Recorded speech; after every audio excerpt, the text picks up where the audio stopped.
Alright, I am back with a Marvel's Avengers video. I figured I was going to do one of these today, probably more than one this week, given the amount of stuff that came out here.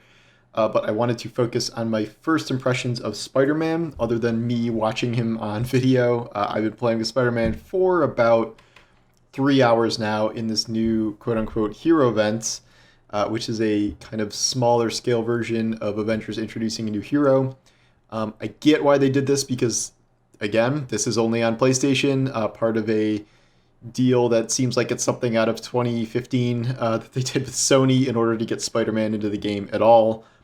I more blame Sony for this than Avengers because I know how stingy Sony is with everything that has to do with Spider-Man, so obviously this is the only way that was going to happen, and it's not like they did, Wolverine is exclusive to Xbox or something, so this was just sort of the deal with the devil they made in order to get Spider-Man in the game, period. And I don't know, I guess it's better than nothing. It is the reason I got the game on PlayStation and mained it on PlayStation, because I knew this day was coming like a year and a quarter ago, or whenever it was. But now that he's finally here, what does he feel like? Is he actually fun? I apologize for no actual Spider-Man gameplay here, but I am playing on PS5 and I do not have the ability to capture footage there very well, so you have to just deal with Spider-Man dancing around behind me for the time being. So fundamentally, the problem with kind of introducing Spider-Man in a game like this is, what are you going to compare him to? Obviously, the hugely critically acclaimed Spider-Man game on PlayStation 5 from Insomniac. We'll get this out of the way now. No, obviously Spider-Man does not feel quite as cool to play with or fight or traverse with as the Insomniac Spider-Man does. Does he feel good in the context of Marvel's Avengers, a game that now has eight or nine heroes that they have each designed a kit for? Yes, I do think they have done a pretty good job within the context of this game and how you kind of expect heroes to fight, and he feels very similar to the other well-designed kits that they have done for these other characters. So far, I would probably rank him, at least in terms of like added characters, I would say I like him more than Black Panther, just because I wasn't super fond of like the Black Panther melee focus and things like his pounce claw attack and his the fact that he was like much better off just kind of spamming range knives, which seemed weird. Whereas Spider-Man feels more wholly unique. This does not feel like they just reskin Black Widow and her grappling hook mechanic, and like this is a full kit for him. They did a lot of stuff with traversal that feels pretty good, I would say. So they have it so you can just hit R2 and web swing anywhere, including just completely open fields. The only issue with that is like if you get too high, you can see the web just kind of like dead end in the ceiling. Which looks a little goofy, and yet like I'm willing to make the sacrifice that I'm suspending disbelief that Spider-Man is webbing the sky in order to make this work, in order to have him not like just run around hopping everywhere. This does not work great inside because of like the arc of the swing. Like it's just not really meant for closed spaces. Like Spider-Man web swinging is mostly based on wide open cityscapes or whatever. So if you try and do your actual web swing around like a closed corridor or something, you're probably going to run into a wall and stick to it, because you can also stick to walls. That said, I think you could still use your web for traversal around a room, in that like your triangle attack is, if you just press triangle, you zip your way over to an enemy like instantly. It's like your heavy attack, but like it's pretty much a combo starter for that. If you hold triangle, you will pull the enemy towards you, which also breaks enemy shields and defenses. And depending on how big the enemy is, like you can get them like all the way to you, like a grappling hook, or if it's like an EXO or something, they'll just kind of like stumble towards you and be damaged. You can pull enemies up for like aerial combos, and then you can do like a spider slam down where you like zip the floor and then shoot down. And like these are skills I've unlocked kind of as time goes on. I think I'm like level 23 or something, so I'm halfway to 50. Leveling is a bit slow just because I think I was leveling Black Panther during a 4x XP event, and I do not believe that is happening now. So I just popped a 1.5x XP boost for the next couple of days. I expect I will get him to 50 tomorrow. I don't know. But I have unlocked most of the combos and the special moves he has, and a lot of the modifiers for his abilities. His heroic is a little spider drone that flies around. I just started upgrading that, but it's just sort of like free damage, and I think if it kills things, you automatically get intrinsic orbs. His mass webbing thing like blankets enemies in an area. I just unlocked something where you shoot a web at a central point, and then it sucks everyone into that point that's near it, which is kind of cool. And then his giant web slam ball is fun, where there's a few modifiers where like you can like make it put a debuff on the floor, or you can make it so it coats Spider-Man's arms and legs in webs, so it gives him extra melee damage for a pretty long time after that. I would say I am the most so in terms of like his kit, it's a combination between the webs, like the webbing effect, and his intrinsic. So the webbing effect is really good because it's CC in a way that the game doesn't really have. Like cryo will like slow an enemy, and like all the other effects are like damage over time, but his web effect will just freeze something solid essentially with webs, and then it takes a lot more damage when you do that. Not only that, once you web something up, you can do a bunch of moves where like you web the ball of enemies you've webbed, or the single enemy you wrapped up, spin it around, and then slam it on the ground. Obviously, that is something from Insomniac Spider-Man, but like this is an example of like one of the things that is carried over here. So things like that feel really good, and the web effect feels like it's going to be really strong, especially once it's like fully upgraded. And I'm sure there are tons of pieces of gear that like increase, web status effect, and so you'll be able to do it a lot more quickly. It does take a decently long time to fully web something up now, but that's not unexpected. I think the best thing about him is his intrinsic ability, which if you max his intrinsic meter, which is done either through combos or your heroic will instantly fill it, or the wrecking ball thing will autofill your intrinsic over time. All of this, when your intrinsic is full, you just automatically can do a takedown. And when you do a takedown, that spawns an intrinsic orb if you have that thing selected, in addition to healing you. So that, like, you were just spamming takedowns all the time as Spider-Man, which are just big damage moves that give you a huge window of invulnerability. So just having that many takedowns available to you this often is kind of nutty. And like, I don't, maybe in higher end content, I feel like it would almost be better in higher end content, because like those stun meters I think take longer to build up. So if you can just have free takedowns, even if the takedown doesn't kill the enemy, you're still getting the bonuses from it. You're still getting the intrinsic orb, and it seems like a really valuable thing. The worst thing about Spider-Man, I would say so far, is his web shooters. I do not like his web shooters. The animation for them is really weird. If you're just like using them on the ground, he like does like a little like Watusi across the screen here, and it does not look very well animated. All of his other animations look great, I think, but that one looks very weird.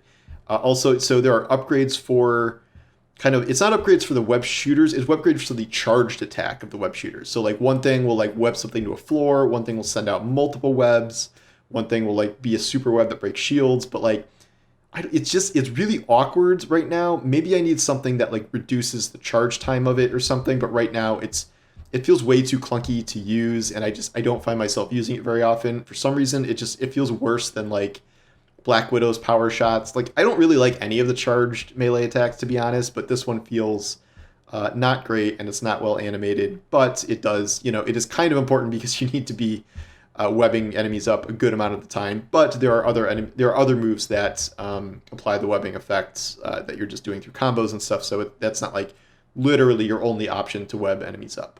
So in terms of like what this hero event contains is... So I started filming this video because I just kept hitting new steps in this, and new steps and new steps, and like I get what this is now. Like I know what they're doing. So there is an opening cutscene. Spider-Man does have a voice. It's, this new guy who I don't remember his name, but he's not Insomniac Spider-Man. But they do like this little cutscene where it shows like how much he's bonded with the Avengers, and then it's kind of like a flashback to be like, how did I get here?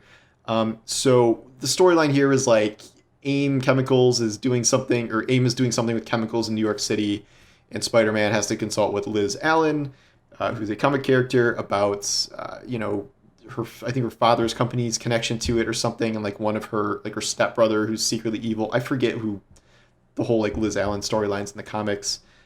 Someone's name was Robert Smythe. I feel like that was some villain in Spider-Man. Was his name just Smythe? I don't remember. That name just rings a bell. So I don't think he's like going to be introduced as a character you fight because this does not have any actual villains, but he got name dropped.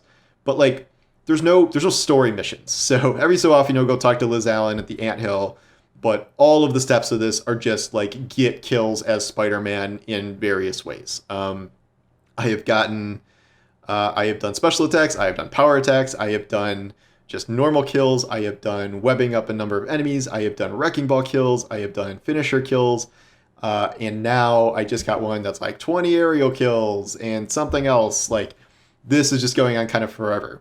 There's no like real. The only reward to this is like a piece of gear and then the like Crystal Dynamics designed Spider-Man suit, which is cool. And I'm obviously going to finish this, but like I'm torn because I want them to introduce more characters, and if this has to be more hero events where they don't have, more elaborate story campaigns, than what we're seeing here, which is literally just a checklist of like kills and attacks to do.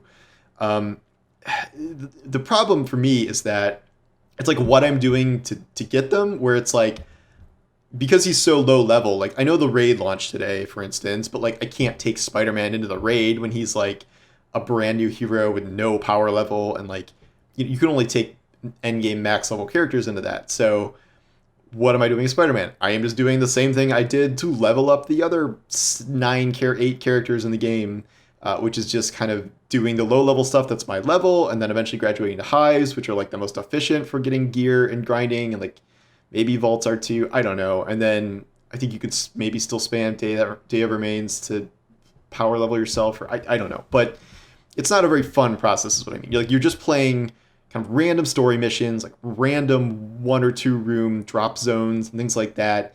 And it's just like it's going to be a decent time to get to level 50, and then gearing him to 150 is just going to be tons and tons of old activity spam that is not anything really different than what I've been doing since week 2 of this game. Like, it's the stuff they've introduced is all for higher level characters, so there's no way to like I can't do the Omega level threat with Spider-Man. Like, I can't do the raid, I can't do even the one that gets you an exotic every week, the lower level one. Like, I have to get another 100 power levels of gear score to even get up that high. And they introduce a new system like where you can infuse gear up higher, but like that doesn't help a brand new character, and I am not finding my power level is going up any faster than it was previously. Like, I know I'm going to max at 50 and that's fine, but the longest part of this has always been the gear score grind, and that to me is not fundamentally changed. I asked Crystal Dynamics about this a long time ago, and they said, oh yeah, we're going to introduce ways for players to catch up, but like I think they just meant XP consumable boosts. I don't think they meant some way to like make this gear score grind any less tolerable. So like essentially this will take like, I don't know, a week of grinding to get him endgame ready, and then I can see what he can do in the raid and other endgame level activities. But it's I'm fine with that being a longer journey. It's just that the stuff I'm doing is 95% of the same stuff I have been doing for well over a year now, and like not even organized in a coherent way. It's like in Destiny, it's like, okay, go run the strike playlist or go play a billion games of Gambit, and like you'll eventually just grind up. But this is like it's just such random stuff. It's like, oh, here's some random faction mission you can do, or like the second story mission in the game, or like all of these kind of blend, these drop zones that blend together that are almost identical to each other, the hives that are almost identical to each other. Like there's something missing in the middle here that other games don't have. Like a new class launches in Outriders. I play through the campaign at whatever difficulty, kind of start to finish. That can be done pretty quickly these days, given if you've done it before, and then you get straight into the end game, and then you have a tiered difficulty system with 15 challenge tiers that you slowly work your way through and do those expeditions. Whereas like here, it's just like this giant jumble until you get to like a couple end game activities you farm for higher gear or exotics. So I think that process still needs some work, but I am perfectly satisfied with what I'm seeing from Spider-Man himself right now. I don't know what I'm going to do about the raid. I'm almost like dreading attempting this raid, because I guess I'm going to have to like assemble a team from Twitter or something, because I can't imagine just randomly matchmaking for it and hoping people use mics, hoping people don't drop, hoping people don't quit. Like I really think the only way to even possibly get this done is going to be do it with like a coherent group of people. And like, yeah, in my 100K Twitter followers, I can probably pull another 3 people for this, but introducing an activity like this, obviously it's something the game has needed, and yet I am concerned about both the player population right now enabled in order to facilitate something like this, the percent of that player population that isn't like, a more casual player. Like I've heard from people that are like, yeah, I played 6 characters, I don't even have anyone to 50 yet. So like there's a good amount of the player base that is not endgame ready at all. And then the lack of no join in progress, which that's going to be a nightmare. Like for any drop, any quit, like that will ruin an entire run. I've already seen that happen with the Omega level threat, where you wipe twice on the boss and then someone leaves, and then it's like, okay, well, we're just not beating this, and I wasted an hour. So that the lack of that system worries me. What I've seen of the raid, like the footage they've shown, looks cool. I think they have done, some really different things in this raid that they haven't done elsewhere in the game, but I don't know if the game is in like the state to launch a raid successfully, if that makes sense. Like, so I don't know. We'll see. I will figure out a way to give it a shot at some point. But I was more interested in trying out Spider-Man as first priority here. So I think there'll probably be more to talk about once I max Spider-Man, once I can, I don't know, see the breadth of his kit and see what exotics they gave him, stuff like that. And then if I get into the raid here, I still haven't really checked out the consumable system yet. I don't even know how to like look and see how many resources I have now. I don't know where that went in the new UI. I do have 1 million credits that I can, well, it's like 57,000 credits where I can buy these $500 unit cosmetic loot boxes, except what's in the loot box. It's just like a new way to get cosmetics. All I really care about right now is getting better skins for Spider-Man past the original one here. And he doesn't have a section of the marketplace, like they just forgot to launch that or something, which seems pretty bad on Spider-Man launch day. So we'll see when they fix that. But anyway, I mean, if you own this on PlayStation, there's no reason not to hop in and try out Spider-Man. You will probably get to experience most of his kit in the first couple of hours here, and then the rest is just kind of fine-tuning him and then finding like an actual gear build for him. So we will see how this plays out over the course of the end of the year here, and if they are going to give us a 2022 roadmap. But anyway, thanks for watching, and I will talk to you guys soon. Take care.